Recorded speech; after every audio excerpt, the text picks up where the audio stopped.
Also, I've heard speculation after a raid takes Manhattan that each of the keys will be earned after one of the main 6 teaches their elements to another. If that is true, I would pay careful attention to Rainbow Falls.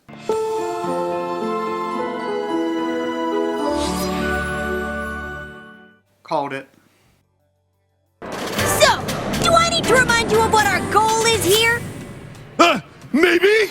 We want to qualify! We need to be one of the first 4 teams to cross the finish line!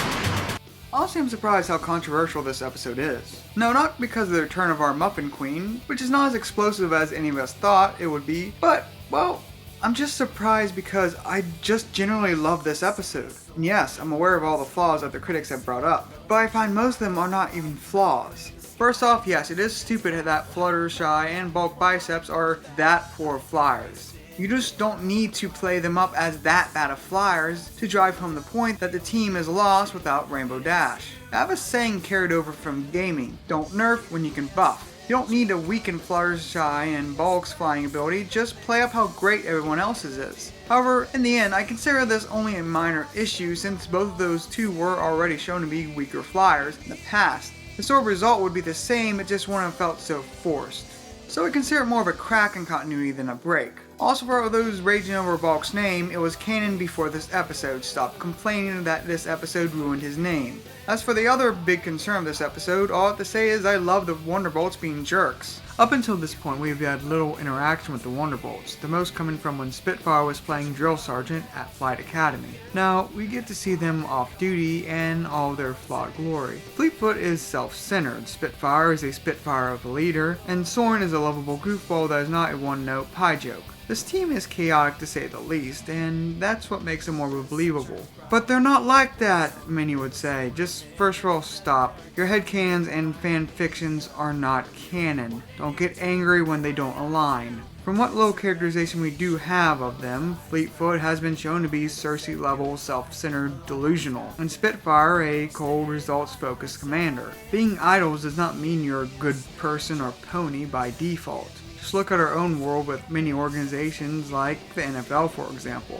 And what the Wonderbolts do is not necessarily so horrible, definitely not illegal. Yes, backstabbing Soren was cruel, but look at it through their perspective. They're under pressure to do the best, and they have the opportunity to do so by lifting an up-and-coming flyer off a failure of a team and into the spotlight. To them, Rainbow Dash is a better flyer, so she should be on a better team. Want another sports analogy? Ponyville is Cleveland, Cloudsdale is Miami, Rainbow Dash is LeBron James. I think it was very arrogant, and I think it was a slap in the face to the city who supported him and been behind him since he was in high school. Besides making them feel like actual characters with wants and desires, this is beautiful setup for future episodes where Rainbow Dash makes the Wonderbolts of her dreams the ones of reality.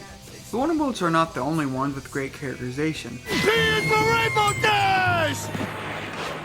Rainbow Dash actually starts with an R. Never mind!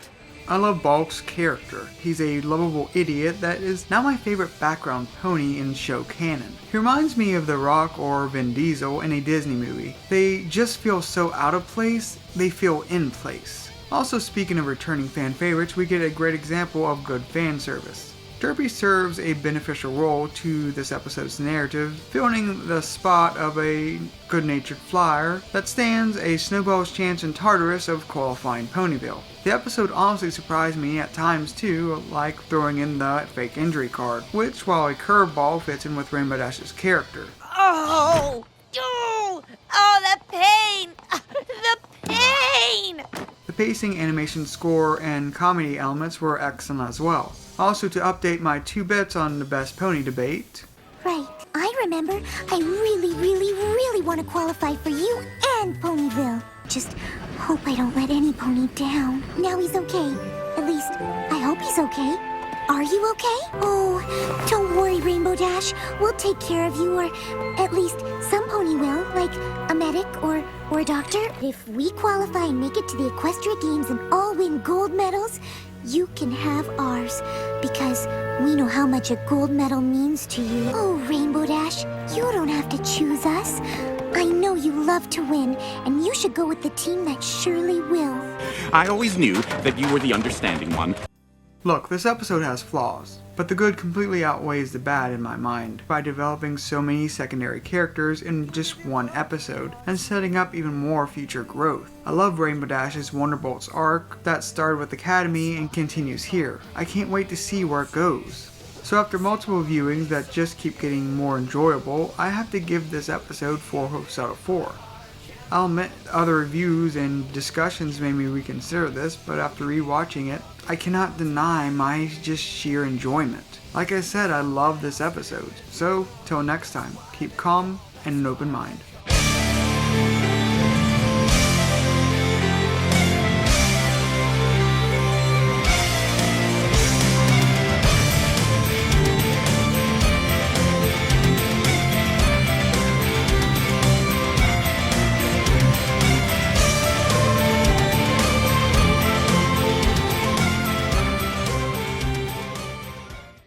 Also Griffin's return, though they oddly look very owlish to me.